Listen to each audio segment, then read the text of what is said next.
Salut Moussa, Salut, ça va? ça va et toi? Ouais. Peux-tu te présenter en quelques mots? Moi, je suis Moussa Camara. J'habite à Cergy-Pontoise et je suis le président fondateur des Déterminés. Avant d'évoquer tes différentes actions dans le milieu associatif, Mhm. quel a été ton parcours scolaire avant d'en arriver là? Moi, en fait, j'ai eu un parcours scolaire assez, avec des hauts et des bas. J'ai changé plusieurs fois de collège parce que voilà, à l'époque, on était un peu hyperactif et c'était compliqué de rester assis sur une chaise toute la journée. Mais j'ai quand même voulu poursuivre en fait les études et je suis allé jusqu'à mon bac pro logistique. Et à l'époque, après mon bac pro logistique, je me suis lancé dans le milieu professionnel, quoi. Très vite Moussa, tu te lances, enfin tu lances ta propre boîte de dépannage télécom. Ouais. D'où c'est venu ce goût de l'entrepreneuriat?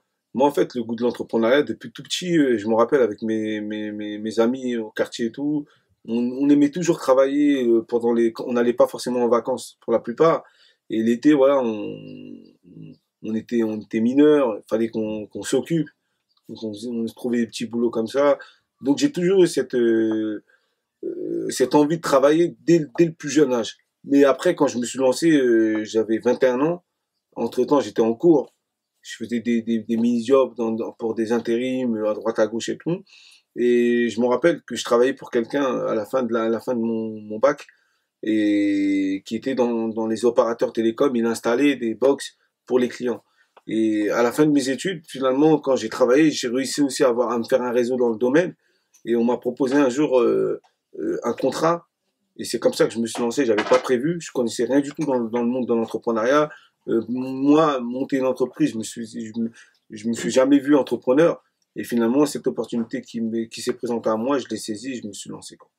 Voilà. Ensuite, il y a eu la création de ton association Agir pour Ouais. réussir. Quel a été le déclic pour la fondation de cette structure? Ouais, c'était la même année, en fait. La même année où je me suis lancé, j'ai créé ma boîte. Bah, j'ai créé aussi à cette même période. On dirait que tout arrive en même temps.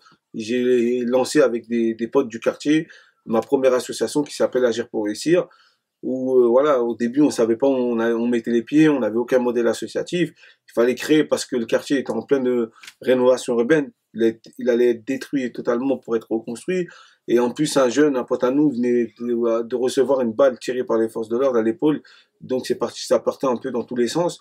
Et pour nous, ça a été très important de créer cette association. À la base, c'était de se mobiliser, de se dire que finalement, voilà, il y a des choses qui se passent sans nous. Comment nous aussi on contribue pour que dans notre quartier, on puisse avoir ces moyens. Il y a le terrain de foot qui va être détruit. On n'a pas d'autres, il y a des équipements sportifs autour de notre ville, mais comment on peut y accéder? Tout ça, fallait être structuré juridiquement. Et pour nous, ça passait par une association. Donc on s'est lancé et de fil en aiguille, on a commencé à apprendre comment ça fonctionnait. Et on a dépassé les portes seulement de notre quartier, mais on a touché à peu près toute la ville. Et on travaille sur la question citoyenne, la question du logement, toutes les problématiques qui touchaient un peu des habitants. On essayait d'être présent via nos relations, via aussi le rapport de force qu'on instaurait un peu dans notre ville, mais un rapport de force intelligent et positif. Et ça, on a réussi à le transformer, quoi. Tu parles de la citoyenneté, justement, vous avez lancé en 2008 une campagne pour inciter les jeunes à Mm. aller voter. Est-ce que 9 ans après, le message est toujours le même? On a en fait, c'était dans le début de l'association, on a créé les émeutes citoyennes. Voilà, ça consistait vraiment à mobiliser des centaines et des centaines de jeunes qui s'étaient pas forcément inscrits sur les listes électorales et de pousser à se les inscrire. Maintenant, c'est automatique, donc c'est différent aujourd'hui. Mais à l'époque, nous, pourquoi on l'a fait? La première chose, déjà, c'était pour, voilà, on commençait à se conscientiser, voilà, cette démarche politique qui a été de se dire que finalement, on va pas attendre que des gens ou d'autres personnes ou certaines politiques viennent apporter des solutions à nos habitants. Nous-mêmes, on vit ces problèmes-là. On est dans ces problèmes-là, on a les solutions.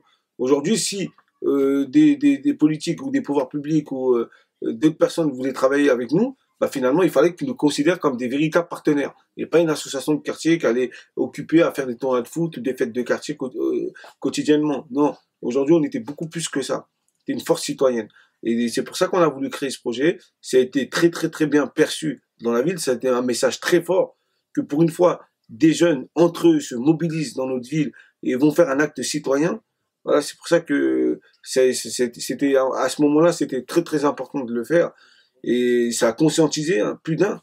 Et aujourd'hui, moi, ce que je dis, c'est que, voilà, c'est, peu importe ceux qui veulent faire de la politique, ceux qui veulent pas en faire, à un moment donné, autour de nous, ce qui se passe, on est obligé de s'y intéresser parce que c'est long, c'est d'autres personnes qui vont s'y intéresser à notre place. Et aujourd'hui, Moussa, quel est ton rapport avec la jeunesse? Moi, comment décrire cette question? Moi, le rapport avec la jeunesse, il est quotidien, il est tous les jours, hein. Moi, je suis entouré de jeunes quasiment tous les jours. Je suis jeune moi-même, je vis ces problèmes. J'ai un rapport assez direct, assez direct, assez franc aussi. Voilà. Dès que, voilà, moi, il y a des jeunes, ils viennent me voir. Si ils sont déterminés, s'ils ont envie de bouger, bah, je serai là pour les accompagner. Ils veulent dormir, bah, je les laisse dormir. Tout simplement. Et je leur dirai, moi, je peux pas t'accompagner si tu veux dormir. Donc voilà, j'ai le rapport avec la jeunesse, il est quotidien, il est présent, il est très important pour moi. En 2014, tu rencontres le président du MEDEF, Pierre Gattaz, lors des vœux du Sénat. Comment s'est fait la rencontre entre vous? Ben, on discutait, je discutais avec des amis, j'étais avec des amis associatifs que j'avais rencontrés là-bas et tout. Et Pierre est venu, on a eu un échange informel. Je savais pas exactement, il venait de prendre son poste au MEDEF, je connaissais pas forcément bien comme il faut. Et dans l'échange, on a bien discuté. C'était une discussion vraiment sans barrière. On n'a pas forcément parlé de projet ou truc. On a parlé un peu de chacun ce qu'il faisait à son échelle et la vision qu'on avait. Et de cette vision, moi, j'ai vu qu'il avait une vision de vouloir aussi sortir aussi de sa zone de confort en tant que les entrepreneurs d'un certain niveau, bah aussi d'aller rencontrer aussi des entrepreneurs plus jeunes, aussi qui viennent aussi des quartiers. Bah, dans cette démarche, je me suis dit, finalement, il y a quelque chose à faire et c'est comme ça qu'on a commencé à travailler ensemble. Ça a été une rencontre où on s'est entendu. Finalement, sur la question de l'entrepreneuriat, de la jeunesse, etc. C'était des questions qui l'intéressaient vraiment. Donc, on a avancé ensemble un peu.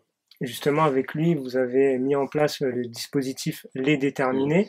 Est-ce que tu peux nous en parler un petit peu? Ça consiste en Ouais. quoi? En fait, les déterminés, moi, je suis parti d'un constat que j'avais déjà dans ma ville, à Cergy, dans mon quartier. C'était, je voyais beaucoup de jeunes qui avaient un état d'esprit d'entrepreneur sans le savoir. Moi-même, je me suis lancé dans l'entrepreneuriat, or que j'avais pas les bagages pour me lancer, sans forcément être accompagné, sans avoir les moyens financiers, sans avoir même le réseau. C'est une opportunité qui a fait que je me suis lancé. Mais le fait que j'étais déterminé, je me suis lancé. Et je me suis dit, dans mon cas, il y en a plein comme ça. Il y a plein de jeunes qui ont de l'envie, qui ont des idées, qui savent pas forcément ce qu'ils veulent faire, ou ils s'autocensurent parce qu'ils se disent que l'entrepreneuriat c'est pas pour moi. Moi, le but du projet déterminé, c'est un peu de démocratiser l'entrepreneuriat. C'est de le rendre accessible à tous, sans vendre du rêve, hein, sans être utopiste en disant que tout le monde peut devenir entrepreneur. Non, mais ceux qui ont cette capacité, cet état d'esprit, bah, c'est de leur permettre de leur mettre le pied à l'étrier, de leur donner des clés et des outils pour qu'ils puissent se lancer dans leur projet. Mais par contre, on a un discours de vérité face à eux en disant que l'entrepreneuriat c'est pas facile. Certains vont réussir, d'autres vont pas forcément réussir, mais c'est une expérience. Mais par contre, c'est du travail. C'est plus que de travail que être salarié. C'est pour ça, moi, je dis toujours, faut jamais opposer les salariés et les entrepreneurs. Pour moi, c'est complémentaire. C'est complémentaire, ça doit rester complémentaire. Tout le monde ne peut pas devenir entrepreneur. Il y a des salariés, ils resteront toute leur vie salariés, ils seront épanouis dans le salariat, et c'est comme ça. Il y en a, ils veulent être entrepreneurs, ils veulent tester l'aventure entrepreneuriale, et ils la testeront. Certains réussiront très bien, d'autres réussiront à leur échelle, et puis c'est la vie sous son corps, en gros. Mais par contre, pourquoi je dis ça? C'est parce que souvent, on a des profils qui ont une super idée, un super bon projet, mais ils incarnent pas, ils peuvent pas porter ça parce que ce sont pas des entrepreneurs dans l'âme. Un entrepreneur, c'est quelqu'un qui est visionnaire, qui prend des risques, il fait des sacrifices. C'est quelqu'un, il reste pas dans son confort, mais au contraire, parfois il va sortir de son confort pour prendre des risques, pour que son projet il puisse donner toutes les chances à son projet de réussir. C'est ça un entrepreneur. C'est quelqu'un qui est audacieux, c'est quelqu'un qui a l'envie. Quand on parle d'envie, pour moi, c'est la priorité, c'est la principale euh, motivation, parce que si t'as pas l'envie, même tu peux avoir le meilleur projet du monde. À un moment donné, tu vas te lasser parce que tu n'avais pas l'envie, tu en as marre et ton projet, tu vas le négliger. Donc c'est pour ça que moi j'insiste vraiment sur plus la personne que le projet en fait. Et c'est ça qui définit les caractéristiques d'un entrepreneur. C'est la niaque. Et on en connaît tous. Hein. des gens qui sont diplômés, des personnes qui sont pas diplômées, qui ont un projet dans la tête et qui n'ont pas forcément de projet. Peu importe que tu leur mets n'importe quoi, tu sais qu'ils vont n'importe quel projet dans les mains, tu sais qu'ils vont tout faire pour le concrétiser parce que c'est des gens, ils se débrouillent. C'est des débrouillards, comme on dit. La débrouillardise, le système D, tout ça et tout, c'est un peu ça qui est un petit peu dans la tête des entrepreneurs. Par contre, voilà, pourquoi je voulais le faire aussi, parce que je voyais plein d'entrepreneurs dans mon quartier qui se lançaient. Deux fois, au bout d'1 an, 2 ans, ils avaient des bons business, mais ils étaient obligés de fermer parce qu'ils n'étaient pas forcément structurés et tout.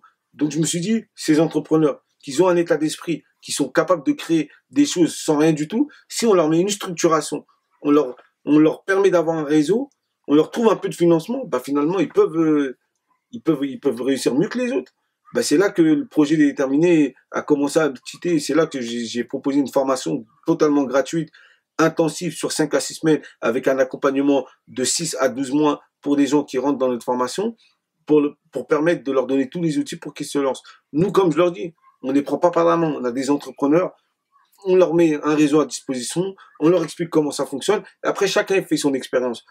L'entrepreneuriat, c'est l'école de la vie. Tu apprends tous les jours, tu apprends au quotidien. C'est dans cet état d'esprit que nous, on essaie vraiment d'apporter à nos déterminés. C'est voilà un truc positif, en se disant que c'est positif, même si ça va être dur, une mentalité positive.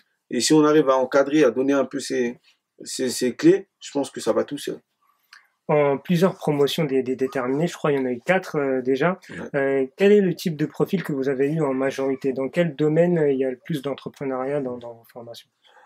Les profils ils sont variés. Aujourd'hui, on a 7 promotions. Voilà, elles s'achèvent là, ce mois-là. Mais voilà, les profils qu'on a, ils sont vraiment divers et variés. C'est-à-dire, on a des personnes qui vont arriver, ils sont très diplômés. On a des personnes qui vont arriver du monde du salariat. On a aussi des personnes qui vont être très éloignées de tous les dispositifs d'accompagnement, de réseau, d'emploi, etc. et qui sont au chômage depuis très longtemps et qui sont pas du tout diplômés.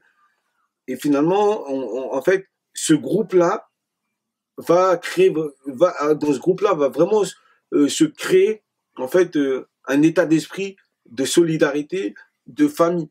Et c'est ça qui est important. Moi, je leur dis toujours, hein, c'est pas tous les outils, les personnalités que vous avez vues, les chefs d'entreprise qu'ils ont réussi, qui va être la valeur ajoutée. Pour moi, la vraie force, ça va être vous. Le fait que vous êtes tous un peu au même niveau de commencement de projet, d'amorçage et tout. Et le fait de vous voir tout le temps, de rester dans cette dynamique et tout, bah ça aide. Parce que quand tu es tout seul, isolé dans ta chambre et que tu veux te lancer, bah c'est beaucoup plus difficile que quand tu es avec des personnes qui sont à peu près au même niveau que toi et qui travaillent aussi sur leur projet. Ça te pousse aussi toi à sortir de chez toi, à aller travailler individuellement, mais en groupe sur ton projet, demander un peu des conseils, de l'aide et tout, etc.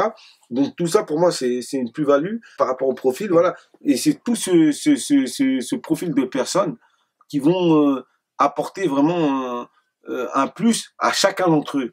Chacun il arrive avec sa personnalité, son projet, son environnement et tout. Et le fait de les voir tous en même temps à des étapes différentes. Certains ils arrivent sans idée, d'autres ils arrivent sans projet. Et c'est ça qui crée vraiment le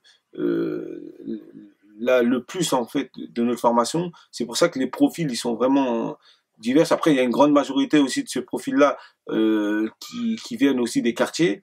Ils sont âgés entre 18 et 35 ans. Parfois on fait quelques exceptions, mais parfois.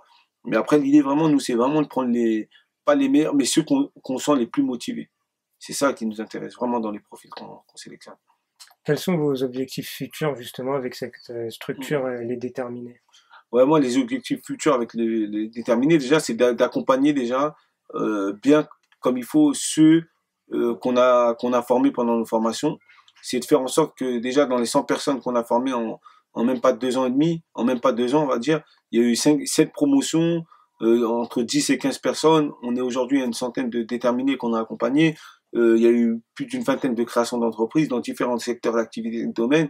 Il y a eu aussi certains qui sont retournés à l'emploi et certains qui sont encore en cours de formation. La priorité, nos objectifs aujourd'hui, c'est de les accompagner. Ceux qui sont toujours en cours de développement de leur projet, c'est bien de les accompagner pour qu'ils puissent bien réussir. C'est ça déjà la première étape. Après, la deuxième étape, c'est qu'on a commencé à se déployer en dehors de l'Île-de-France, à Nancy, à Lyon. Et là, pour nous, c'est de se déployer dans plusieurs régions, plusieurs villes en dehors de Paris. voilà, d'ici un ou deux, d'ici fin 2018-2019, on espère toucher 10 villes en plus en dehors de Paris, quoi. Ça va être l'ambition. Alors, pour ceux qui ont envie d'entreprendre, qu'est-ce qu'il faut faire? Quelles sont les démarches à suivre pour intégrer une formation Les Déterminés? Bah, c'est simple. Déjà, il faut être connecté au réseau des déterminés, que ce soit la page Facebook des déterminés, le Twitter, le LinkedIn. Bah, nous et le site internet, on lance les appels à candidature via notre plateforme et on s'appuie aussi sur des réseaux associatifs ou des têtes de réseau qui sont dans plusieurs villes pour lancer l'appel à candidature. On lance un appel à candidature et tout bêtement, voilà, quand il y a un appel à candidature qui est ouvert, les gens peuvent candidater. Ils ont allé un mois et demi pour candidater pour stopper après on stoppe les candidatures, on les reçoit, on fait on regarde s'ils répondent aux critères de sélection, on fait un premier entretien téléphonique et après si tout est satisfaisant, s'ils répondent aux critères, s'ils sont dispo, si voilà ils sont aptes à rentrer dans l'information, bah on les convoque à un entretien de sélection. Donc il y a un premier entretien de sélection avec 3 jurys, des chefs d'entreprise, des membres de l'équipe déterminée, parfois des anciens déterminés qui viennent participer au jury. Et en fait, on essaie de jauger un peu la motivation. Une fois qu'ils passent un jury, ils passent dans un deuxième jury. Et si les deux jurys se croisent, ont à peu près la même opinion sur la personne, bah, soit elle est sélectionnée, soit elle n'est pas sélectionnée. Voilà. Et vraiment, c'est des entretiens qu'ils n'ont pas forcément l'habitude d'avoir parce que là, on parle pas du projet, là, on parle de vous, on parle de la personne, on parle de sa compétence, sa niaque, sa détermination. Et c'est ça qu'on essaie de jauger, quoi, avec une trentaine de questions. Voilà. Moussa, à titre personnel, qu'est-ce qu'on peut te souhaiter pour la suite? La santé. La santé. Parce que sans la santé, on n'a pas cette énergie. Ça, c'est quand même le projet déterminé, c'est quelque chose qui prend du temps. C'est vraiment, voilà, c'est beaucoup d'émotions, c'est après beaucoup de réussite. Moi, ce qu'on peut me souhaiter, c'est aussi beaucoup de réussite pour mes entrepreneurs. La meilleure chose qu'on peut me souhaiter, c'est la santé et la réussite pour mes entrepreneurs qu'on accompagne. Pour te remercier de ta venue ici dans nos locaux à Urban Street Reporter, l'ensemble de l'équipe tenait à t'offrir une carte postale qui se situe juste à ta droite.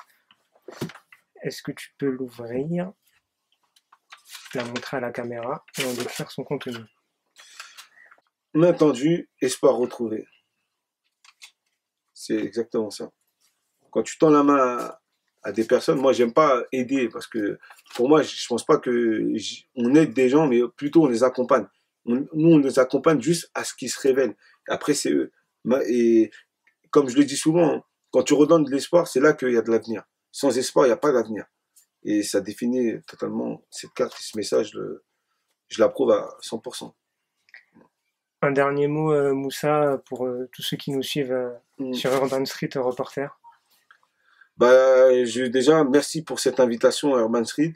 Je trouve que le projet, l'initiative est une initiative formidable et je pense que de moi, ça me fait vraiment plaisir d'être là et de mettre en avant ces genres d'initiatives qui mettent aussi des nouveaux visages et qui permettent de connaître plusieurs visages grâce à ces interviews et tout. Je pense que c'est utile. Vous méritez d'être plus connus et si on peut aider à ça, on le fera. En tout cas, je vous souhaite beaucoup de réussite, beaucoup de courage et beaucoup de force pour développer votre projet et beaucoup d'ambition pour le porter encore plus haut à ce qu'il est aujourd'hui. Et faut pas se limiter, quoi. Tout est possible et si on peut aider, on sera à côté de vous. Merci beaucoup, Moussa. Merci.